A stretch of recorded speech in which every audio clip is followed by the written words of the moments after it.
Bom, então nós vamos continuar aqui com as apresentações dos trabalhos agora. Então, um tema bem relacionado à palestra anterior. O Gerson vai apresentar o trabalho de nanocomputação reversível. Gerson, por favor. Boa tarde a todos. Essa apresentação sintetiza o que eu venho desenvolvendo no meu projeto de pesquisa no doutorado, sob orientação do professor Romar. Primeiro eu vou apresentar uma breve introdução da motivação. Primeiro eu vou discutir um pouco sobre a motivação desse trabalho, falar um pouco sobre o QCA, recapitular alguma coisa que já foi apresentada hoje nesse evento, falar um pouquinho também sobre computação reversível, para aí sim apresentar os nossos objetivos, que são, em síntese, a união desses dois conceitos de computação reversível com uma tecnologia emergente, falar um pouquinho sobre o que vem sendo feito na comunidade científica, nossas primeiras contribuições e o que serão nossos próximos passos nesse projeto de pesquisa.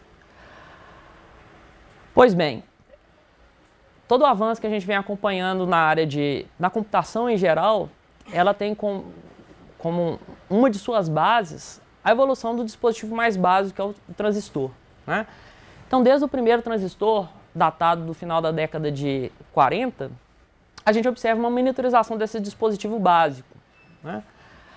E, para quem acompanha, já deve ter percebido que uma das últimas iterações da indústria no desenvolvimento desse dispositivo tem suas dimensões muito reduzidas, na escala nanométrica. Então, a gente pode observar nessa última imagem aqui que as dimensões, ela é do tamanho de poucos átomos.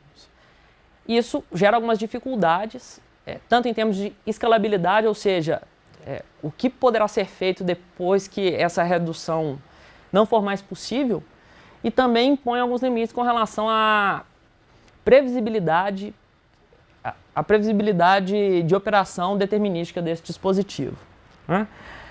Por essa razão, muito tem sido feito em busca de substitutos ou materiais que possam trabalhar com o silício ou substituí-lo, né? Uma dessas possibilidades, que já foi apresentada em outros trabalhos aqui, são os autômatos celulares de pontos quânticos. Fatores relevantes com relação a esse tipo de dispositivo. Como ele trabalha sem corrente elétrica, com interação coulombiana, a energia dissipada é muito baixa. E isso é um fator muito relevante, assim como a rápida operação também por conta da ausência de corrente elétrica. Então aqui a gente tem até um exemplo de um dispositivo, um protótipo real construído. A gente tem uma imagem microscopia aqui, demonstrando já avanços na pesquisa desse tipo de dispositivo. Então, de início, para explicar um pouco sobre como funciona, aqui a gente tem a representação de duas células QCA, né? Dois autômatos celulares de pontos quânticos. Então, na verdade, de que é composto esse dispositivo? Nós temos 4 pontos quânticos aqui, são regiões onde os elétrons se mantêm confinados, e quando esse dispositivo tem 2 elétrons, por interação coulombiana, eles tendem a se repelir e eles ficam dispostos ou numa diagonal ou em outra, né? Uma delas representando o binário 1 e a outra representando o binário 0. É importante dizer que, apesar do elétron poder ser confinado aqui nesses pontos quânticos, por efeitos de tunelamento, ele pode passar de uma disposição de uma diagonal para outra em função da polarização externa das outras células que estiverem na vizinhança. Então, dessa forma, nós conseguimos construir dispositivos lógicos com esse tipo de tecnologia, né? Aqui, como um primeiro exemplo, a gente consegue observar, se tomar essa primeira célula como entrada, que à medida que a célula vai influenciando suas vizinhas, nós obtivemos nessa saída aqui uma porta inversora, com esse tipo de layout. Outra possibilidade é uma porta majoritária, também acompanhando a influência dessas 3 células aqui que foram usadas como entrada, é possível perceber que a célula de saída aqui, ela apresentará a polarização da maioria das entradas, né? Uma outra característica interessante é que, mantendo uma dessas células de entrada com uma polarização fixa, nós conseguimos construir uma porta OR ou uma porta AND. Então, com a NOT, com a OR e com a AND, a gente tem um conjunto completo, universal, na verdade, com a NOT e com uma dessas duas, né? Então, a gente consegue construir circuitos, qualquer tipo de circuito lógico com esse dispositivo. Bom, uma outra característica fundamental sobre QCAs é sobre sua temporização, que é necessária para que determinadas influências, o efeito de certas entradas no circuito cheguem simultâneos naqueles momentos onde alguma lógica vai ser realizada. Então, por essa razão, nós temos um sistema de zonas de clock, né? Nós podemos segmentar um circuito, aqui no caso nós temos um fio, em N zonas, e essas zonas elas vão mudando o seu estado de acordo com a fase em que elas se encontram. Então, vou explicar a dinâmica aqui de transferência de um sinal ao longo desse fio. Num primeiro instante de tempo, com uma entrada estabelecida, essa primeira zona aqui, ela entra na sua fase de chaveamento e se polariza de acordo com a entrada que está sendo aplicada. Enquanto que a zona que está mais adiante, ela fica despolarizada, né? Um instante de tempo adiante, o que vai acontecer? Essa zona aqui que anteriormente estava se chaveando, ela agora fica congelada no estado de hold, enquanto que a seguinte passa para a fase switch e passa a obter a polarização da zona que está antes. Esse processo, esse padrão se continua, de maneira que a gente pode observar que o sinal vai caminhando adiante no circuito, nesse protótipo de data path, e à medida que o sinal vai caminhando, outros sinais podem ser aplicados nesse fio de forma a se ter um efeito de pipeline. Bom, todas essas tecnologias emergentes, elas fundamentalmente trabalham com o esquema de computação convencional. Nós acabamos mapeando lógica AND, lógica OR, lógica NOT. O que nos traz para essa questão importante da computação reversível, né? Um primeiro marco nessa área foi considerado em 1949, quando alegam que o von Neumann apresentou uma certa quantificação com relação à energia necessária para se operar com um bit. Apesar de ser um primeiro marco, não há referência em nenhum dos trabalhos dele, e uma outra referência mais formal já foi a pesquisa desenvolvida por Landauer, que era um pesquisador da IBM, em 61. Né? O que ele fez? Ele desenvolveu um estudo analítico a partir da segunda lei da termodinâmica, de maneira a demonstrar que todo processo onde há apagamento de informação, ele é acompanhado por uma perda energética fixa para uma temperatura fixa, né? A partir de então, esse limite proposto por ele ficou conhecido como limite Landauer. Como que esse limite se aplica à tecnologia que nós temos, né? Se a gente for parar para pensar num caso de uma computação com uma porta AND, o que nós temos? Entradas vão ser aplicadas aqui, depois do tempo da dinâmica dessa porta e a saída obtida, passando-se para outro ciclo, as entradas que anteriormente estavam aqui serão apagadas. E a partir do valor de saída, nós não se sabe necessariamente qual era a informação que aqui existia antes, né? Essa perda de informação, ela vem na forma de geração de calor. E é exatamente ela que é quantificada por esse limite de Landauer que foi proposto em 61. Se a gente partir para essa análise com a tecnologia atual baseada em CMOS, é possível observar que a ordem de grandeza das perdas atuais é muito maior do que a perda investigada por Landauer. É o que a gente vê com relação a perdas associadas à tecnologia, né? A distribuição de clock, perdas ômicas nos fios, perdas com relação à manutenção do dado na memória. Porém, com base no estudo das perdas apresentadas pela tecnologia corrente ao longo de uma certa faixa de tempo, é possível fazer uma projeção de quando a tecnologia alcançaria esse limite de Landau, ou seja, um ponto em que não seria possível consumir uma energia menor do que o limite propõe. E isso gera um problema sério para a indústria em termos de escalabilidade. Sempre a cada geração, a indústria segue uma meta, né? A tão conhecida lei de Moore, mais do que uma constatação empírica, ela é uma meta seguida pela indústria de dobrar o número de transistores e miniaturizar a cada 18 meses. Então isso gera um problema sério. Aquele limite proposto por Landauer em 61, apesar de ser um resultado analítico, ele foi demonstrado experimentalmente em 2012.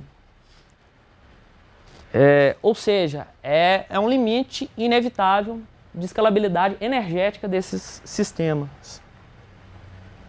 O que nos leva a uma questão fundamental, que é como trabalhar além desse limite, né? E algumas soluções já foram propostas aqui, nós tivemos a oportunidade de ver uma apresentação sobre computação reversível, e é exatamente nesse sentido que se propõe aqui também, né?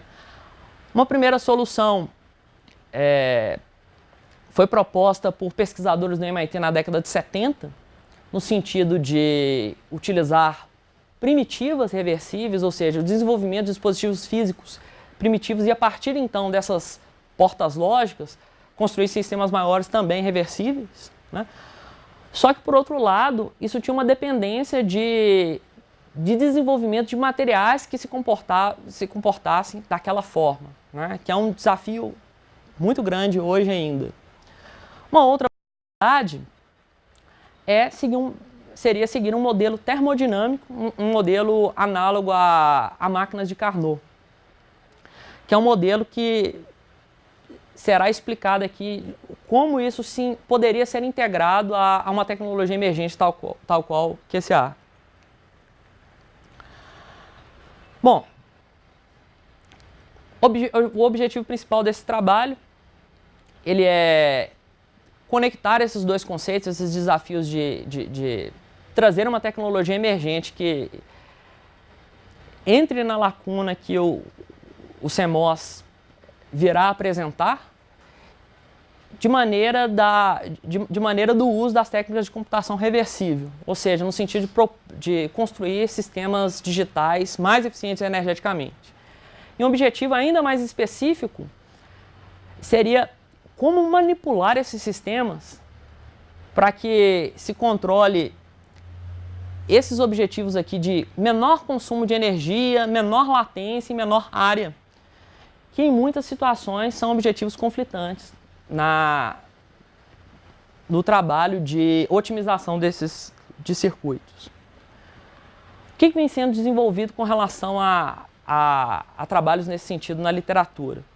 Um primeiro trabalho desenvolvido na Universidade do Sul da Flórida foi proposto circuitos baseados em QCA que apresentavam reversibilidade lógica. Apesar desses circuitos estarem mapeados em lógica irreversível, ou seja, mapeados em portas majoritárias aqui, o circuito ainda tem uma motivação forte, que é a verificação de falhas. Porque como há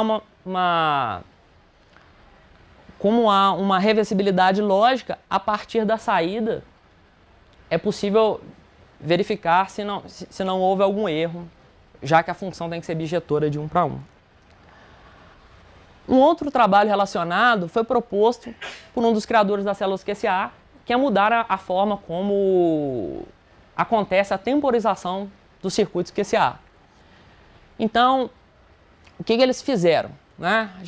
Eu expliquei um pouco antes o clock convencional dos QCAs, né, que é conhecido como clock de Landauer. Eles propuseram um novo mecanismo de temporização, de forma que à medida que o sinal ele vai caminhando ao longo do circuito QCA, aquelas zonas, aquelas partes que já vieram antes, elas mantêm a informação congelada. Então essa informação vai caminhando ao longo do circuito. Quando o resultado é obtido, ele é entregue para o próximo circuito ao qual esse circuito aqui está alimentando, e há uma despolarização da saída para a entrada. Quando há a despolarização dessa saída para a entrada, a informação é apagada, mas ela é apagada com cópia, porque há uma cópia na célula anterior. Então, essa energia não é perdida, porque a informação é preservada nas células que vieram antes. E esse ciclo vai continuando até que as células no início do circuito sejam despolarizadas, mantendo a sua cópia em quem aplicou antes, na entrada do circuito. Então, esse processo de geração do dado e retorno com a descomputação, ela ocorre sem perda de energia, que é exatamente um exemplo de aplicação de aplicação da proposta de Bennett, que é da computação em ciclo, tal qual ocorre numa máquina de Carnot clássica. E um pouco além, outros pesquisadores propuseram uma arquitetura híbrida, onde um circuito ele é dividido em partes com clock de Bennett, estágio de memória e outra parte com clock de Bennett. Então, o que acontece nesse tipo de situação? A informação ela vai se propagando e se mantendo congelada nessa zona de Bennett, até que ela seja copiada aqui. Simultaneamente, outra informação que previamente já estava nesse outro estágio, ela vai caminhando também. Isso faz com que essa divisão do circuito aqui aumente a vazão, porque a gente volta a ter o efeito de pipeline de várias informações caminhando conjuntamente ao longo do circuito. Só que como a informação chega aqui e volta nesse estágio de memória, e ela vai sendo apagada, eu tenho um consumo energético um pouco maior do que eu teria num caso puramente reversível. Então aqui aqui é uma outra representação dessa arquitetura híbrida, né, que fica muito mais fácil de observar o efeito de pipeline, né? Eu tenho uma informação caminhando nesse estágio aqui. Na verdade, eu tenho uma informação caminhando aqui, enquanto ela está sendo descomputada, a informação que estava previamente aqui está indo adiante. E assim ocorre ao longo do tempo. Por fim, um último trabalho relacionado é um trabalho que objetivava ter limites inferiores para consumo energético, baseado na teoria de informação clássica, considerando que aqui nós estamos quantificando perdas com relação a apagamento de informação. Então, essa tabela aqui vem só para exemplificar o tipo de análise que é feita, uma análise de entropia. E aqui a gente pode ver que esse circuito aqui, se for feito uma análise modular só dessa primeira porta aqui, nós temos uma perda de acordo com o limite de Landauer, que representa a perda aqui em bits vezes a temperatura vezes o log de 2, que é a fórmula fechada aqui. Bom, esses primeiros trabalhos, eles se viram de pontos de partida para as contribuições que nós desenvolvemos, né? Primeiro, na parte de reversibilidade lógica, nós desenvolvemos um trabalho criando uma biblioteca, que eu vou falar um pouco mais de detalhes nos próximos slides. E a parte de reversibilidade física, nós também desenvolvemos uma contribuição no sentido de incorporação na principal ferramenta CAD para esse tipo de tecnologia. Então, com relação à primeira contribuição, que é o desenvolvimento de portas lógicas reversíveis, nós partimos de modelos já existentes na literatura e desenvolvemos uma implementação da porta de Toffoli conforme já foi explicado em apresentações anteriores, a gente pode ver que é uma relação de 1 para 1, né? Então, a principal tarefa foi determinar o layout dessa porta e qual era a melhor maneira de conectá-la junto com outras portas que também foram desenvolvidas para a construção de um circuito aritmético maior e mais completo. Então, nós buscamos também um modelo abstrato na literatura de uma unidade lógica aritmética e realizamos, a partir da biblioteca já construída, da biblioteca que nós construímos, totalmente em QCA.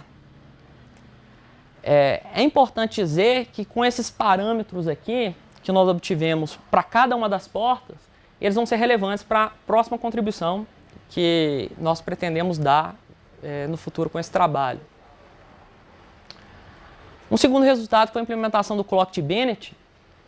A implementação daquele clock que foi explicado é um clock não dissipativo, porque a informação se propaga ao longo do circuito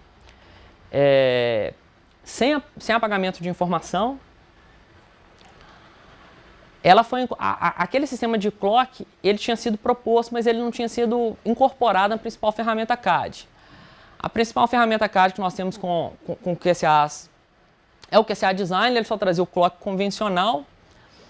Então, nós trabalhamos em cima do circuito de temporização de maneira que fosse obtido esses sinais moduladores de cada zona.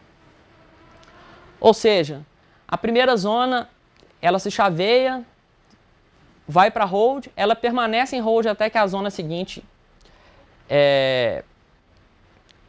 possa se chavear de acordo com a polarização dessa anterior, e esse processo vai continuando. Ou seja, a última zona, ela só se despolariza, o processo de despolarização só acontece na última zona,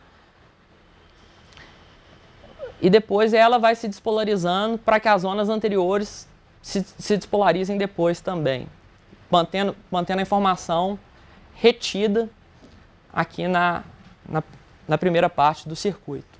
É exatamente o que a gente observa com essa simulação, que o sinal de modulação ele cumpre o seu papel de retenção do dado sem apagamento de informação.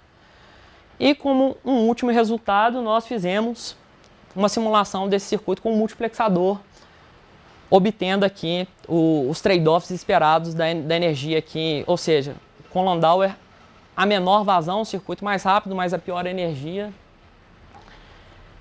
E o sistema híbrido com a melhor métrica que relaciona energia e tempo. Por fim, essas contribuições técnicas, nós esperamos que elas se encaixem numa arquitetura maior, onde, a partir de um determinado circuito QCA, que é analisado por um algoritmo que gera sua representação em grafo, possa ter sua energia, o seu consumo energético calculado, e possa ser otimizado por um conjunto de algoritmos de síntese de circuitos reversíveis. Mas, diferentemente do que já foi feito, aqui esse algoritmo levaria em conta informações das portas lógicas já construídas, que seriam parâmetros para realizar essa otimização multiobjetiva no sentido de explorar melhor o espaço de busca desse sistema para melhorar energia, espaço do circuito e latência. Obrigado.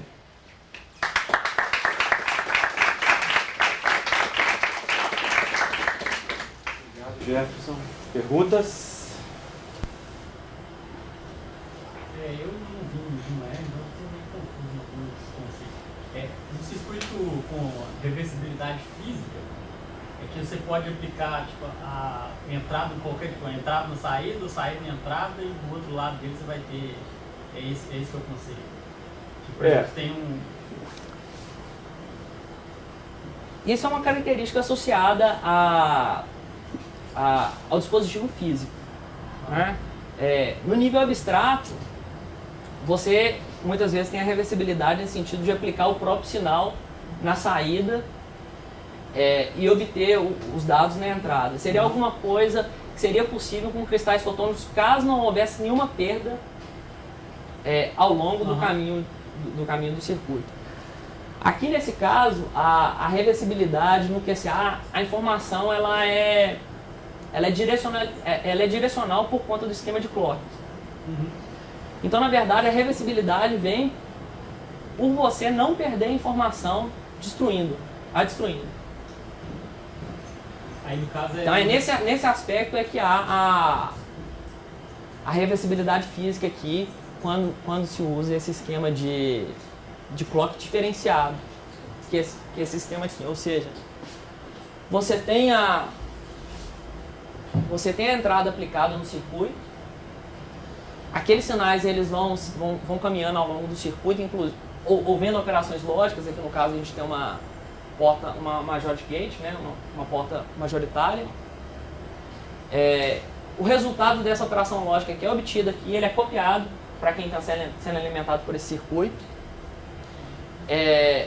E depois que isso ocorre, esse circuito vai sendo despolarizado de trás para frente.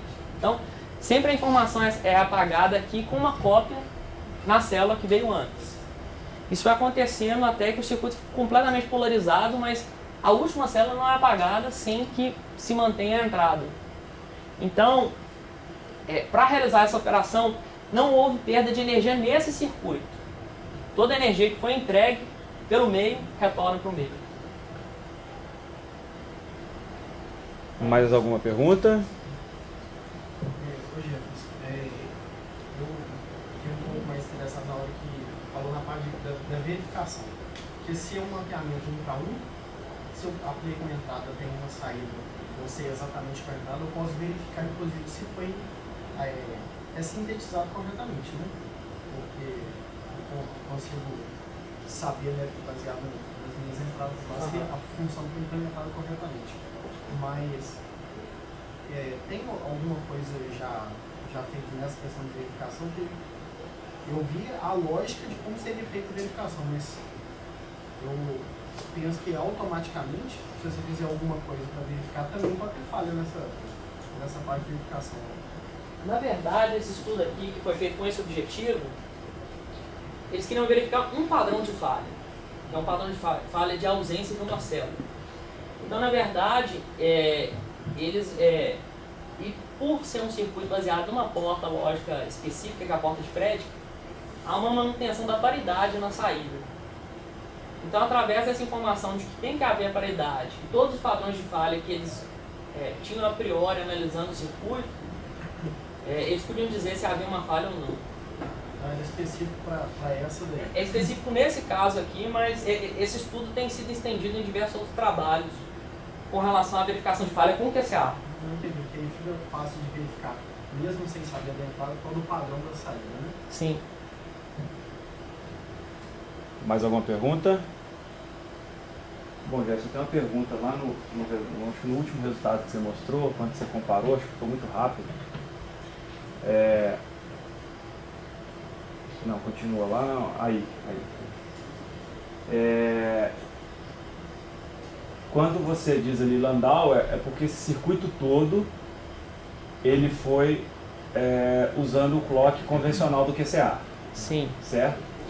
E aquelas áreas circuladas ali é onde você tem portas irreversíveis.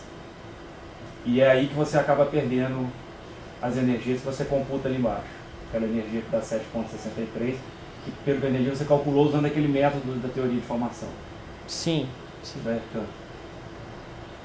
Aí o Bennett é quando você coloca a entrada e vai salvando o estado até ali na saída do estágio 4.